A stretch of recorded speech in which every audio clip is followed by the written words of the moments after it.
स्वागत है हमारे लखनऊ मंच न्यूज 24/7 हिंदी समाचार पत्र एवं न्यूज चैनल में।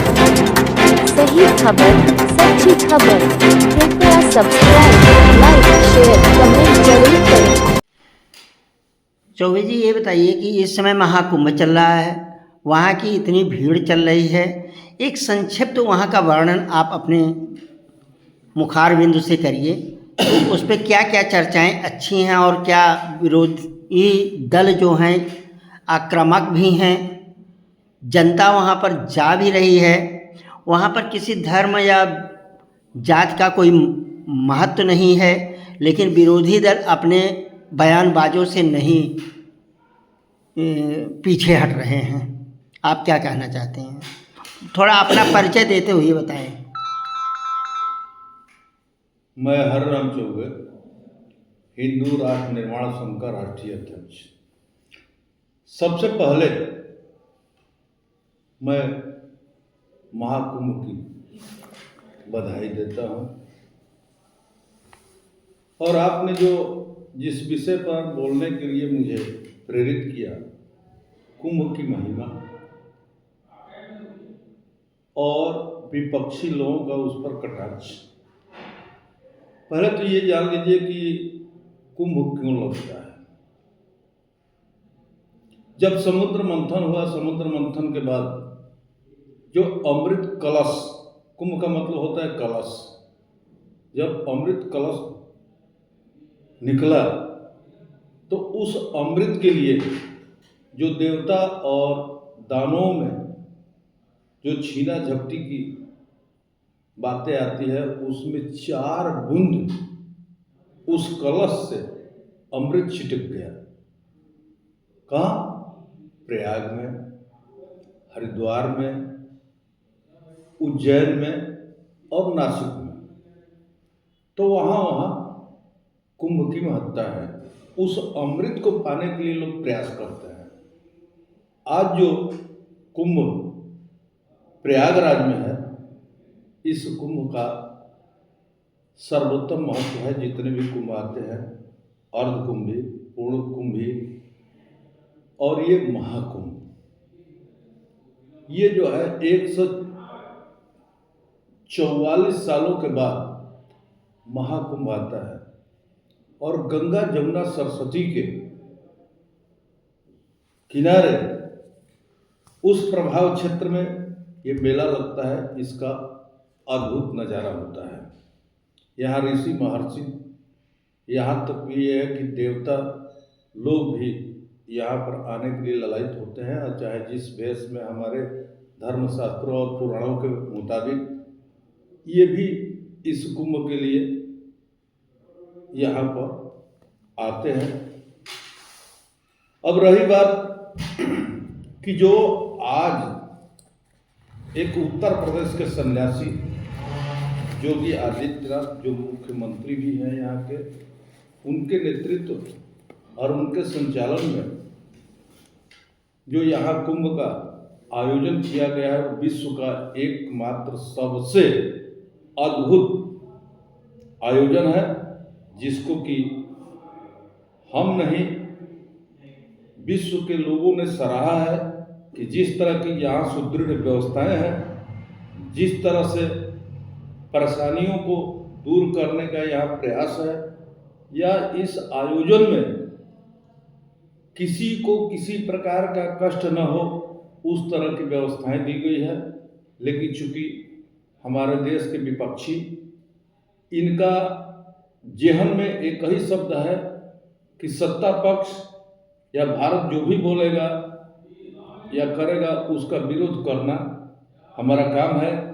जबकि मैं एक बात और भी कहूँगा कि विपक्ष का रोल, भूमिका, सत्ता के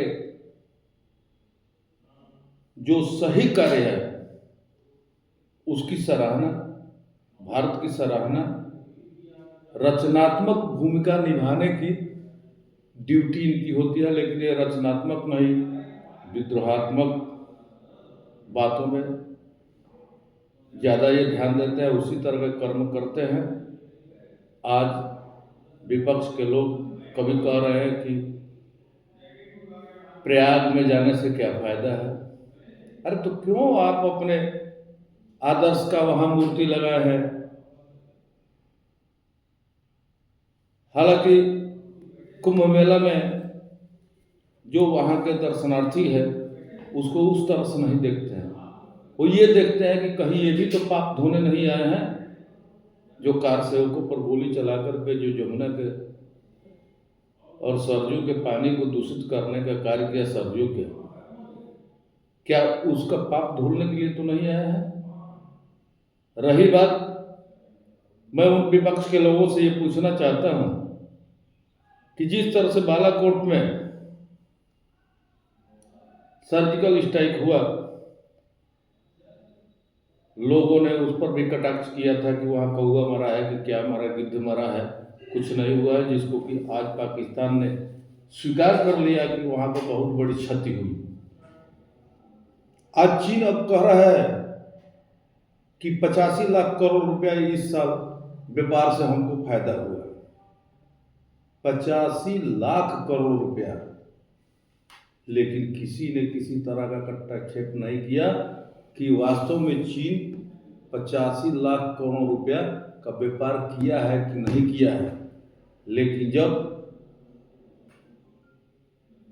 इंटरनेट के द्वारा, नेट के द्वारा ये सूचनाएं प्राप्त होती है कि इस कुंभ मेले के आयोजन में 40-50 करोड़ लोग आएंगे और संभवतः 13 तारीख को और 14 तारीख को लोग देख चुके, जान चुके कि 5 करोड़ से ज़्यादा लोग कुंभ में आकर के वहाँ डुबकी लगाए, लेकिन उस पर विपक्ष को विश्वास नहीं है। कहता है कैसे गिन लिए। अरे कैसे गिन लिए? आजकल ऐसे ऐसे तकनीकी का विकास है कि जो कि एक एक आदमी का गिन लेता है। सैटेलाइट की व्यवस्था है, अन्य उपकरण है, लेकिन इन लोगों को कौन समझाया? केवल भारत के विरुद्ध जाना इन लोगों का काम है। तो इस स्थिति में कुंभ, वहाँ जो है ऋषि महर्षि संत लोग आते हैं और वैश्विक स्तर पर अपने विचार प्रकट करते हैं। वहाँ पर विचारों का मंथन होता है, उसके आधार पर वो अपनी बातें जो है सनातन की बात, सनातन के विषय में, सनातन के रहन सहन के विषय में वो पूरा दुनिया को देते हैं। और इस तरह से कहने के लिए सनातन पर तो बहुत से आघात हुए हैं। हमारा देश कई बार गुलामों के चंगुल में रहा है। पुर्तगाली, डच, फ्रांसीसी, मुगल, तुर्क और अंग्रेजों जैसे लोगों के गुलाम रहा है, जिनको कि धर्म से कोई वास्ता नहीं है। मैं एक चीज कहना चाहता हूं कि धर्म, रिलीजन और पंथ में बहुत सा अंतर है। एकमात्र सनातन धर्म है जो प्रकृति का अनुसरण करता है। बाकी जो है अपने पंथ और मजहब के आधार पर उनकी जो नीतियाँ हैं, सिद्धांत है, उसके आधार पर चलते हैं। तो इस दुनिया में एकमात्र धर्म सनातन है, और वो भी सनातन प्रकृति पर आधारित है, क्योंकि सनातन केवल प्राकृतिक अनुसरण करता है। और यहाँ से जो मंथन होकर के प्रकृति के विषय में, मानव के विषय में, क्योंकि सनातन का ये स्लोगन है कि वसुधैव कुटुंबकम, वो पूरे पृथ्वी को अपना परिवार मान करके उस सबके विषय में सोचता है, सबके कल्याण के विषय में सोचता है। अब पंथ मजहब जो है मात्र अपने तक सीमित है। इसलिए मैं कहूँगा कि देशवासियों से नहीं बल्कि पूरे विश्व के लोगों से मेरा अपील रहेगा कि आइए चले कुंभ की ओर, और कुंभ के आयोजन, कुंभ के चिंतन, कुंभ के अंदर आए हुए हमारे ऋषि महर्षि संतों ने जो उपदेश दिया उसको हम ग्रहण करें, क्योंकि ये एकमात्र मानव कल्याणकारी विचार वहाँ से निकलता है जो सबके लिए है, चाहे वो प्रकृति का संरक्षण हम कैसे करें, चाहे पशु पक्षी का संरक्षण कैसे करें और मानव कल्याणकारी बातें कैसे करें। यही जो है सनातन का मकसद है। और कुंभ जो है वहीं से इस मंथन को आगे प्रचारित प्रसारित करने का एक साधन है। इन विपक्षियों के बरगलाने पर मत आइए। ये कुंभ पूरा विश्व का दर्शन है और उस दर्शन को आप एडाप्ट करिए। और मैं फिर अपील करूँगा कि वैश्विक स्तर पर चाहे किसी भी देश के लोग हैं, आइए हमारे सनातन का दर्शन करिए और सनातन को अपनाइए। ये एकमात्र धर्म है जो कि सभी के लिए बना है। इन्हीं शब्दों के साथ मैं सभी को धन्यवाद देता हूँ और कुंभ की सफलता के लिए उत्तर प्रदेश के मुख्यमंत्री योगी आदित्यनाथ जी को बहुत बहुत भूर प्रशंसा करता हूँ कि जो इतना बड़ा आयोजन इन्होंने किया, मैं इसके लिए पुनः उनको कोट प्रणाम भी करता हूँ।